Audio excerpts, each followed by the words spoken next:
batata bamama bilenge bana tolanda biso nyonso La Foi Magazine tokozala dessus te Nini wana La Foi Magazine. Nini wana La Foi Magazine. La Foi Magazine. La Foi Magazine. La Foi Magazine. La Foi Magazine. La Foi Magazine. La Foi Magazine. Biso na bino pene pene. La Foi Magazine. La Foi Magazine. La Foi Magazine. La Foi Magazine. La Foi Magazine. Biso na bino pene pene. Information assurée, qualité image Kolobate. La meilleure promotion pour tous vos événements. La Foi Magazine. La Foi Magazine. La Foi Magazine. La Foi Magazine. Merci pour cette marque de confiance que vous ne cessez d'accorder à La Foi Mag. Aujourd'hui, on est là, bien sûr. Bienvenue dans La Foi Mag. Dans La Foi Mag, nous braquons nos projecteurs sur un thème qui se trouve être, bien sûr, les enfants rebelles. Ceci dit, nous recevons quelqu'un de particulier, bien sûr, dans le monde de la foi. Il s'agit du bishop Joseph Kimbalanga. Bonjour, bishop. Bonjour, messieurs les journalistes. Voilà, c'est un plaisir pour nous de vous recevoir. Je signale au passage, bien sûr, que vous êtes visionnaire de l'église, la cité évangélique Rehoboth. Pourquoi Rehoboth? Rehoboth, c'est un nom.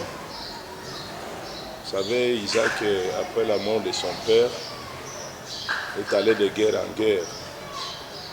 Et les ennemis, les Philistins, ont comblé tous les puits que son père à l'époque avait creusés pour abreuver ses brebis. Et lui, il est venu pour les refaire, mais il a connu des guerres terribles. Mais quand il avança, un jour il a recreusé plusieurs reprises et cette fois-là il n'a pas trouvé de guerre. Il a appelé ce puits Rehoboth, il a dit que cette fois-ci nous allons prospérer. Vous savez, ce monde est rempli de guerres. Le monde ici, c'est la guerre. Et la guerre n'a pas commencé aujourd'hui, c'est quelque chose qui a commencé depuis les cieux. Et au ciel, il y a eu la guerre. Donc Dieu lui-même a connu la guerre, il a combattu. Donc ce n'est pas une affaire étrange. C'est ainsi que mais lorsqu'on combat, on trouve la paix, on appelle les Rehoboth. Ce qui nous a inspiré de donner à notre église le nom de Rehoboth parce que la Bible déclare que cette fois-ci nous allons prospérer, nous allons aller de l'avant. Donc c'est ce qui nous a attirés. Et dans une vision, le Seigneur me donna ce nom-là et nous l'avons appliqué pour le ministère que Dieu nous avait donné tout au début des années 2008, 2007, fin 2008. Mais avant cela, nous n'étions pas dans ce ministère, nous étions ailleurs.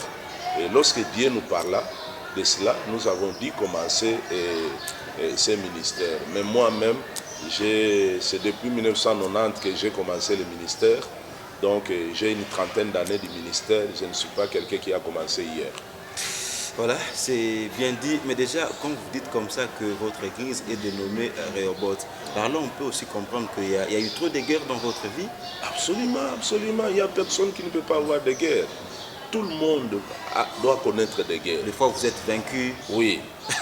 Ce sont les hauts et les bas, les aléas du ministère. Voilà. Mais pasteur, bishop, on aimerait quand même comprendre quelque part. C'est vrai que vous êtes là en train de trôner sur une église, bien que c'est Dieu qui trône, hein, mais vous dirigez une église hein, ici sur terre. J'aimerais surtout comprendre quelles sont les difficultés qu'on peut rencontrer lorsqu'on sert le Seigneur. Oh, en fait, il y a plusieurs difficultés. D'abord, c'est l'accomplissement de la vision elle-même. Jésus-Christ avait dit qu'il allait faire de toutes les nations mes disciples, aller partout dans le monde.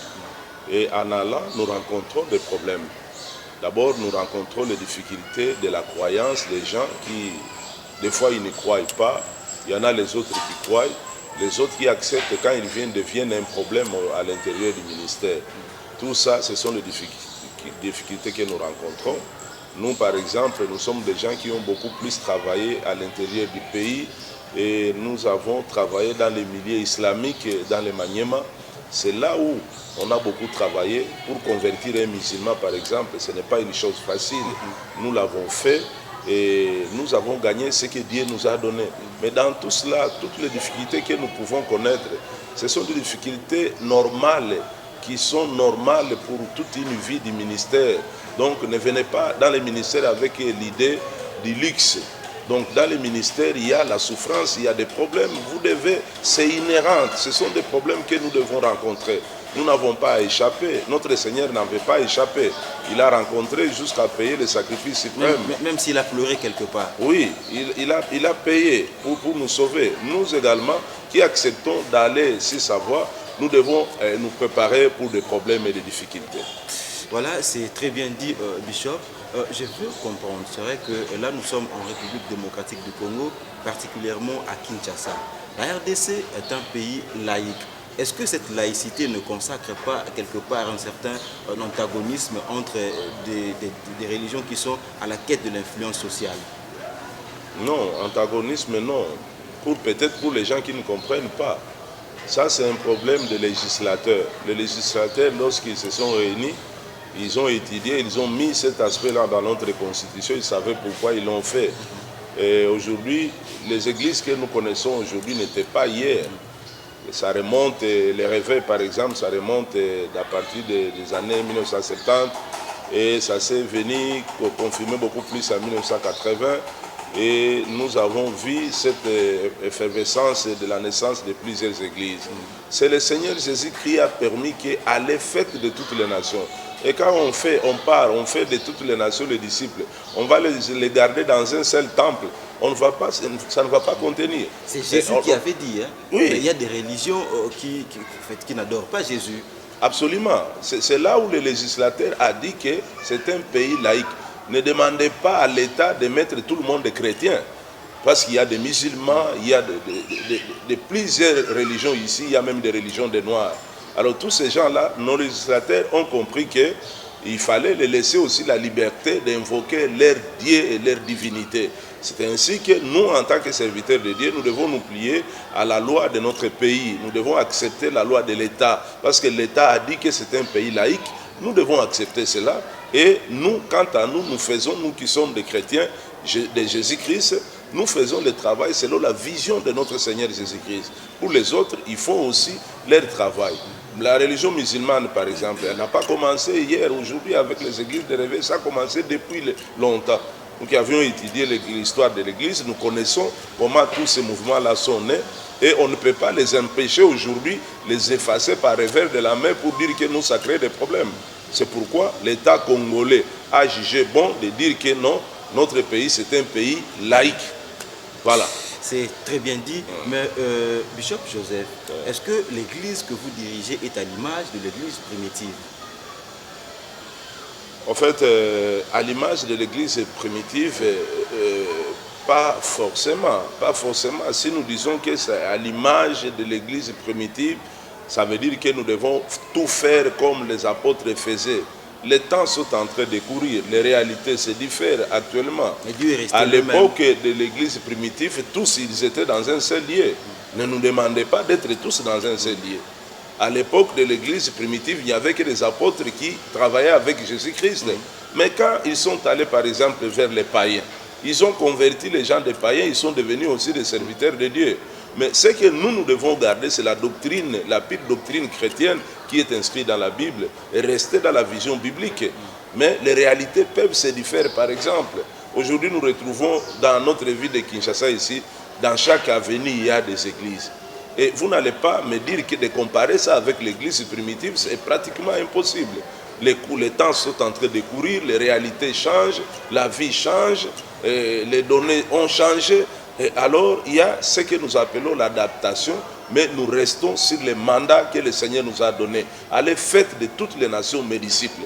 Bien sûr, dans l'église, il y a les mandats évangéliques, il y a également les mandats sociaux. Les mandats sociaux, c'est tout ce que les gens, les églises font, par exemple, des écoles, dans la société, des hôpitaux, tout ça pour aider la population. Ça, c'est un autre mandat que l'église est appelée à accomplir sur cette terre. C'est un mandat que vous n'avez pas. Votre église n'a pas d'école, n'a pas d'hôpitaux. Cela ne veut pas dire qu'on n'en aura pas. On est en train, je vous ai dit qu'ici l'église est évolutive. On peut commencer aujourd'hui sans école, sans hôpitaux. Ça fait 30 ans que ne nous demandez pas d'être à la même âge que l'église catholique. C'est comme quelqu'un aujourd'hui qui peut comparer l'église de Réveil à l'église catholique. C'est pratiquement impossible. C'est comme le jour et la nuit. C'est comme le jour et la nuit. Donc vous ne pouvez pas comparer l'église catholique avec les églises de réveil qui viennent de naître il n'y a pas longtemps. Les églises de réveil telles qu'ils partent, ils auront des écoles un jour. Ils auront des hôpitaux un jour. Allez, cette fois-ci, nous allons vraiment piocher sur notre thème du jour, hein, qui se trouve être bien sûr les enfants rebelles.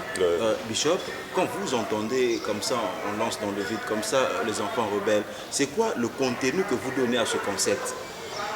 Les enfants rebelles, d'abord c'est la rébellion, si j'entends bien. La rébellion n'a pas commencé avec les hommes. C'est ce que vous devez comprendre. La rébellion n'a pas commencé avec les hommes. La rébellion a commencé dans les cieux avec l'Éternel lui-même. L'Éternel, quand il créa d'abord les cieux, il plaça là-bas les anges. Vous vous rendez compte? Il plaça les anges, il plaça également sa gloire, il plaça les trônes, il plaça également les noms. Il les a placés dans les cieux. Mais parmi les anges, il y avait les archanges, mais un des archanges s'est rebellé contre Dieu. Et c'est celui que nous appelons aujourd'hui Lucifer. Il s'est rebellé contre l'Éternel, et l'Éternel a dit que non, sa place ne fut plus trouvée dans les cieux.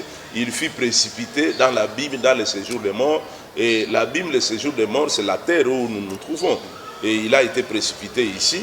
Et ici aussi, il a créé beaucoup de problèmes. Donc la rébellion n'a pas commencé avec les hommes.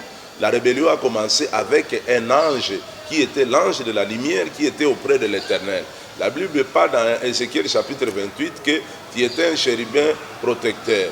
Tu avais des ailes déployées jusqu'au jour où l'iniquité a été trouvée dans toi. Quel jour? C'est le jour où il s'est rébellé. Donc la rébellion n'a pas commencé avec les hommes. On peut condamner les hommes aujourd'hui. Tant mieux, mais c'est quelque chose qui a commencé avec l'Éternel. Et l'Éternel n'a pas eu pitié. Il a chassé le diable. Même dans la prière de notre Père, quand nous disons que Éternel, que ta volonté soit faite sur la terre comme au ciel. Des fois, on ne comprend pas ce qu'on est en train de dire. Seigneur, que ta volonté soit faite sur la terre comme au ciel. Quelle est cette volonté qui s'était faite dans les cieux? Que nous demandons à ce qu'elle se fasse sur la terre. C'est-à-dire que Dieu n'a pas supporté les désordres des rebelles. Il a chassé les rebelles. Avec tous ces acolytes qui étaient derrière lui, il fut précipité sur la terre. Donc Dieu a traité la rébellion en tant que telle. Le problème des hommes, c'est le cœur que nous avons. L'homme, des fois, il regrette de se séparer avec quelqu'un qu'il a commencé avec lui auparavant, même s'il commet des erreurs. C'est là où il y a des problèmes. Et l'humanité, et le socialisme, l'humanisme, c'est ce que je voulais dire, le mot que je cherchais. L'humanisme conduit aux gens de penser que tout tourne autour du bien-être de l'homme. Non, ce n'est pas ça l'objectif de Dieu. L'objectif de Dieu n'est pas tourner autour de la vie de l'homme. Dieu a plusieurs facettes. Il a une organisation gigantesque qui ne se limite pas à la vie de l'homme. L'homme, sur cette terre ici, c'est quelqu'un qui a été créé pour aider l'accomplissement de la volonté de Dieu, en fait que Christ vienne juger le diable, tout simplement. Voilà, mais là, on comprend déjà que vous êtes aussi quelque part en train de justifier votre départ de l'église où vous étiez, hein, parce que quelque part, est-ce que vous n'avez pas eu à faire une sorte de rébellion à l'époque pour que vous soyez aujourd'hui pasteur? Écoutez, sinon vous serez resté là-bas. Écoutez, quitter quelqu'un, tout départ, ne signifie pas une rébellion. Tu vois, le problème, c'est dans les têtes des gens. Ils pensent que quand on fait l'église, vous devez demeurer avec les gens que vous avez commencé éternellement. C'est là où il y a les problèmes. Quand les gens doivent se séparer, Abraham s'est séparé avec l'autre, pourquoi? Pourquoi? Jusqu'à ce qu'Abraham est allé dire à l'autre que si tu prends la droite, moi je prendrai la gauche. Si tu prends la gauche, moi je prends la droite. Si tu prends le nord, moi je prends le sud. Afin que nous puissions nous séparer. À un certain moment, nous rencontrons des gens avec qui nous avons commencé, qui nous créent des fois des problèmes. Et quand ils nous créent des problèmes, si vous n'avez pas un cœur de leadership, vous risquez de garder ces gens-là parce que vous êtes nostalgique par rapport à ces gens-là que vous avez commencé ensemble. Et vous allez dire que quand dira-t-on, les gens, quand ils vont entendre que je me suis séparé avec telle personne, ils vont me taxer de ceci, cela. Non, il y a certains départs que l'Éternel permet. Et l'Éternel peut permettre le départ de certaines personnes. Quant à toi de comprendre que non, c'était le moment. On ne peut pas rester avec quelqu'un éternellement. Il y a des gens avec qui nous pouvons rester longtemps avec eux, mais il y a des gens qui peuvent partir. Et quand les gens partent, nous devons chercher la raison pour laquelle ils sont partis.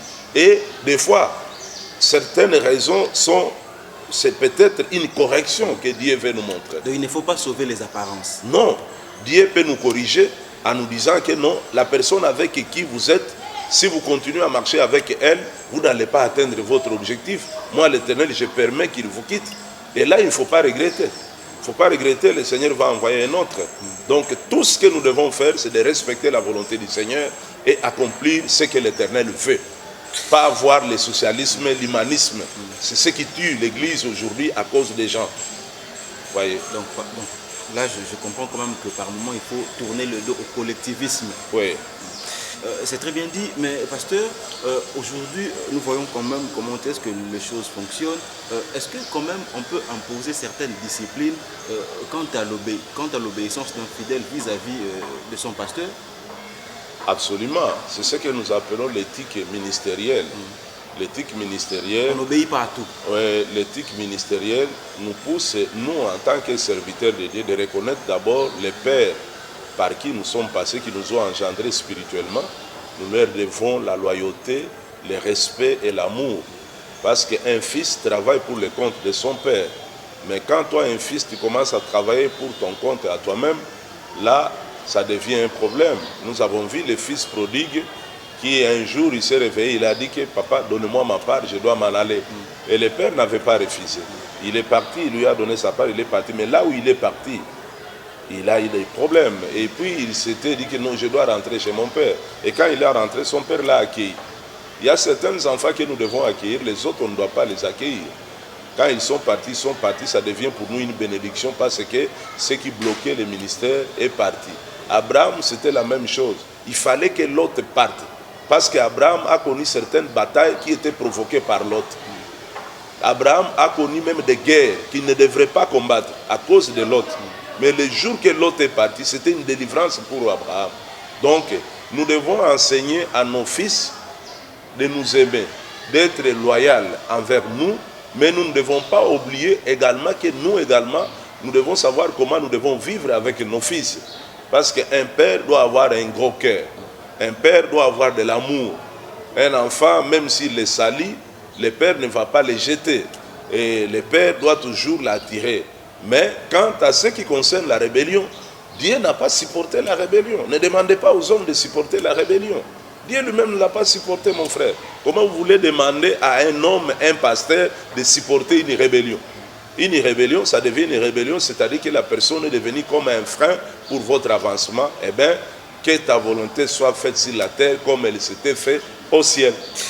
Vraiment, là, vous êtes catégorique en ce qui concerne les imperfections des fidèles. Maintenant, c'est quoi ce regard que les fidèles doivent développer face aux imperfections des leaders spirituels?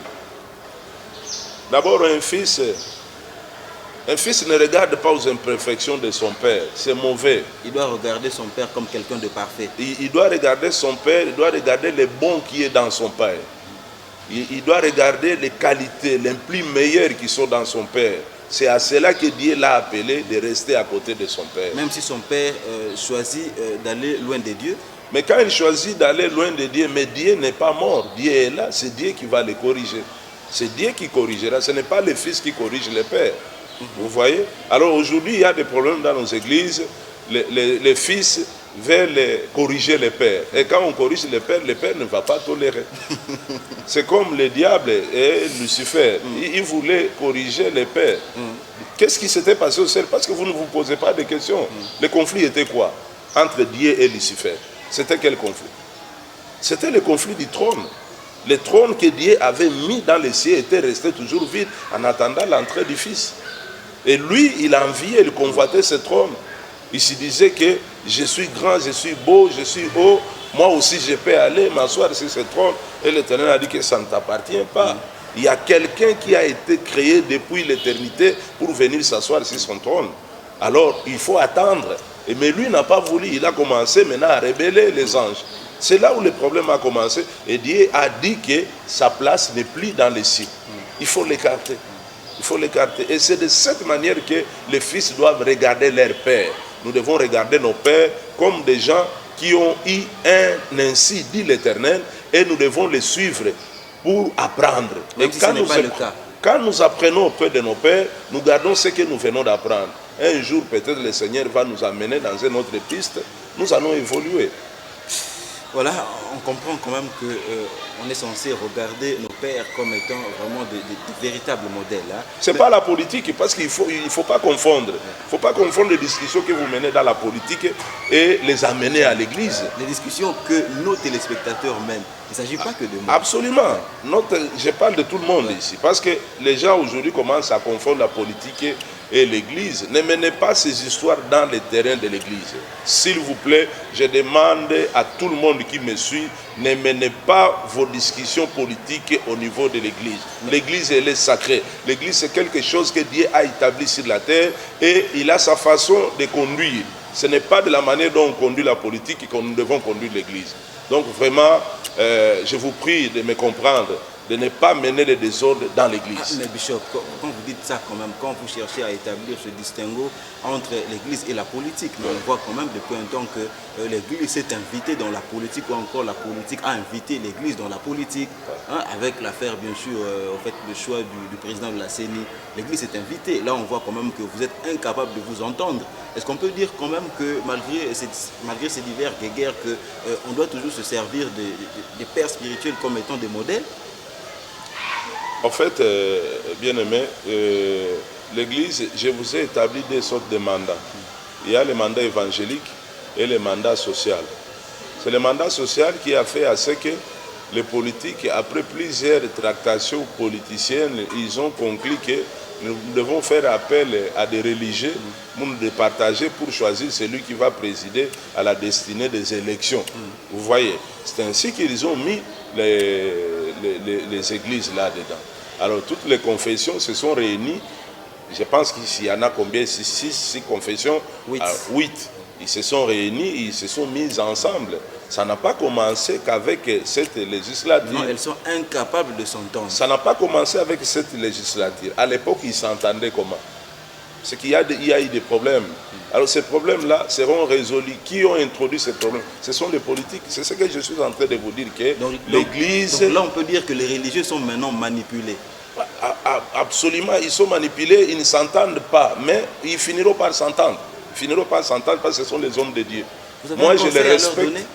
Je n'ai pas de conseils à donner, ce sont mes pères. Ce sont mes pères, je n'ai pas de conseils à leur donner. Le Saint-Esprit qui est en eux va les convaincre.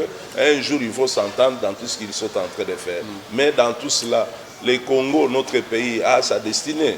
Que vous le vouliez ou pas, ce ne sont pas des religieux qui vont freiner la destinée du Congo. Le Congo arrivera là où le Seigneur est en train de l'amener. C'est là où le Congo arrivera.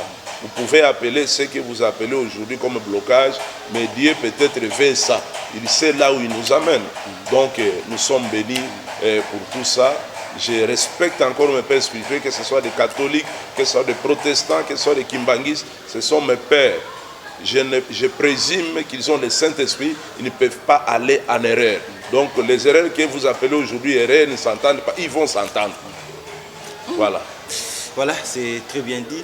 Là, on sent que vous êtes assez conciliant. Oui. Mais je veux surtout comprendre, puisque de temps en temps, on voit les religieux ou encore les responsables d'église se battre, se séparer, se quereller à tout bout de champ. Mais quand même, là, ça m'inspire une question. C'est quoi cette appréhension que vous avez des ministères nés sur base des conflits? Les ministères nés sur base des conflits, la cause principale, c'est manque d'administration. Manque d'administration. Et l'Église congolaise de réveil a un problème administratif. Il ne faut pas se voiler la face. Lorsque quelqu'un reçoit une vision, ce n'est pas Dieu qui viendra lui donner l'administration. Ce sont les énergies intellectuelles des hommes de Dieu qui doivent se mettre ensemble, ou soit au besoin appeler des experts pour démontrer, établir une structure administrative par laquelle cette Église sera dirigée. Et faute de cette structure administrative, les églises éclatent. On n'a pas besoin que d'une doctrine, on a aussi besoin d'une administration. Est-ce que vous savez que l'église catholique a quel âge aujourd'hui? Tout ce qui se passe aujourd'hui, s'il y a une prédication qui se passe à l'église catholique, c'est toutes les églises du monde entier qui prêchent comme ça. Ces choses que l'église de réveil ne sont pas encore arrivés à ce point. Est-ce que se comporter de la sorte n'est pas limiter le Saint-Esprit? Non, Puisque non, je ne parle pas du Saint-Esprit. Okay. Je parle de l'administration. Moi, je vous ai posé C'est alors un la question en exemple, rapport avec le c'est Saint-Esprit. un exemple que je te donne. L'exemple de l'église catholique. Là, il ne faut pas me dévier. L'église catholique organise... Non, je ne vous ai pas dévié, je vous ai posé une question. Ok, l'église catholique aujourd'hui organise comment il faut célébrer les messes, par exemple. C'est un modèle qui est respecté partout. Là, vous allez me dire que non, là, on ne respecte pas le Saint-Esprit. Mais ils ont trouvé bon de le faire comme ça. C'est leur administration. L'église de réveil aussi doivent créer leur administration. Quand on choisit par exemple un président pour présider à la tête de l'église de réveil, il ne doit pas se contenter seulement de faire des réunions ou soit de dire aux gens cotisés. Mais ils doivent nous produire un modèle d'administration que l'église doit commencer à suivre pour éviter tous ces désordres-là. Parce que nous avons un chef, un président. Est-ce que c'est faisable? Nous devons lutter pour arriver à un point où on peut gérer malgré la diversité des visions, mais on peut avoir un point qui nous unit afin que celui qui nous dirige puisse avoir un œil sur tout ce qui se passe. Les églises de réveil sont partout, mais malheureusement, on pense que c'est seulement Kinshasa. Le Congo, ce n'est pas Kinshasa. Il y a des églises pleines à l'intérieur du pays. Est-ce qu'on s'en occupe? On s'en occupe, on connaît ce qui se passe à l'intérieur avec les églises de réveil. Est-ce que les représentants qui sont là-bas sont efficaces? Ou bien on attend seulement quand il y a des élections pour qu'on fasse les combines afin que les politiciens passent pour donner de l'argent? Donc c'est ce que nous déplorons au niveau de nos églises de réveil. Je fais partie de l'église de réveil, je suis un bishop, je suis un pasteur de longue carrière. Ce que je dis, je ne le dis pas pour dire, je connais parce que moi j'ai vécu dans l'église de réveil. Ce n'est pas pour critiquer l'église de réveil. Ce n'est pas pour dire que nous sommes en retard, on n'est pas encore en retard. Nous devons nous organiser, avoir une administration correcte pour savoir qui doit faire ça et qui ne doit pas faire ça. Et quand nous sommes arrivés à nous organiser comme ça, de cette manière-là, c'est là où nous pouvons nous organiser et réussir.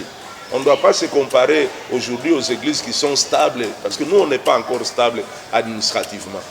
Voyez. Voilà, on a compris. Nous avons encore une bataille, nous avons encore un combat à mener. On a compris que vous n'êtes pas en retard, mais vous êtes loin de l'idéal. Voilà.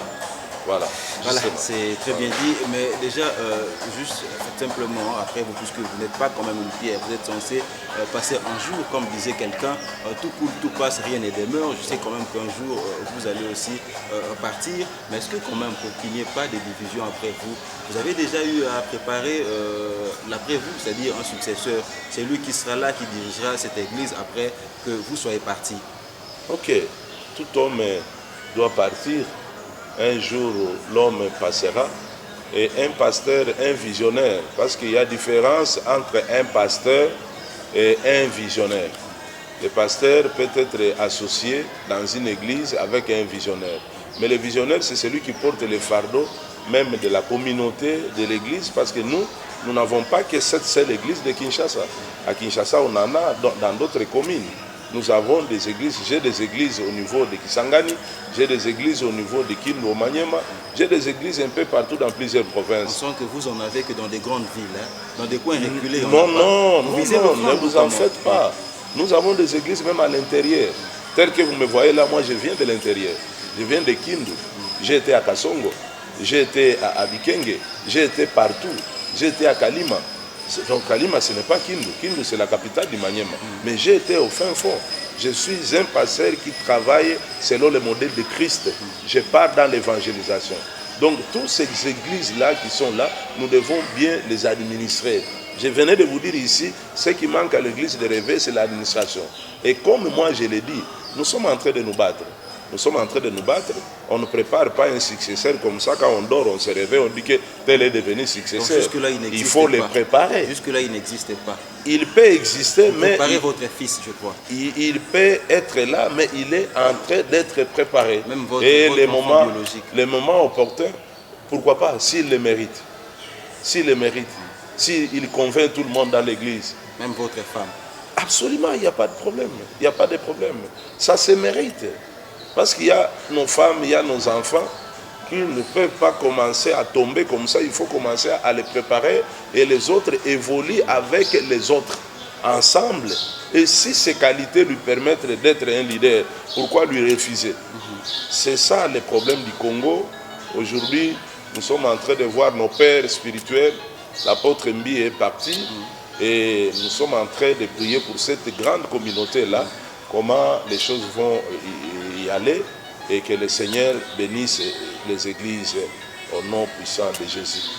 Voilà, c'est très bien dit. C'était comme ça un plaisir pour nous de vous avoir parmi nous. C'est pas de vous recevoir dans notre magazine, mais je ne sais pas vous laisser partir comme ça sans pour autant que vous ayez donné un message exact, si pas concret, à ceux-là qui comptent quand même organiser des rébellions, encore ceux-là qui sont déjà en pleine rébellion. C'est quoi ce message que vous lancez pour la stabilité de l'Église?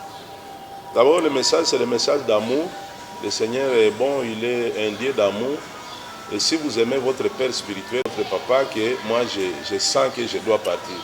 Et quand vous partez, c'est sans problème, sans casse. Vous partez et vous allez bénéficier de la prière de votre père. La rébellion, elle est mauvaise. Je vous remets toujours au départ, j'ai dit que ça n'a pas commencé sur la terre, ça a commencé dans les cieux. Et vous voyez aujourd'hui les conséquences. Le diable a été précipité sur la terre avec tous les corollaires, les problèmes que nous connaissons aujourd'hui avec le diable qui est venu ici. Alors il nous a créé des problèmes.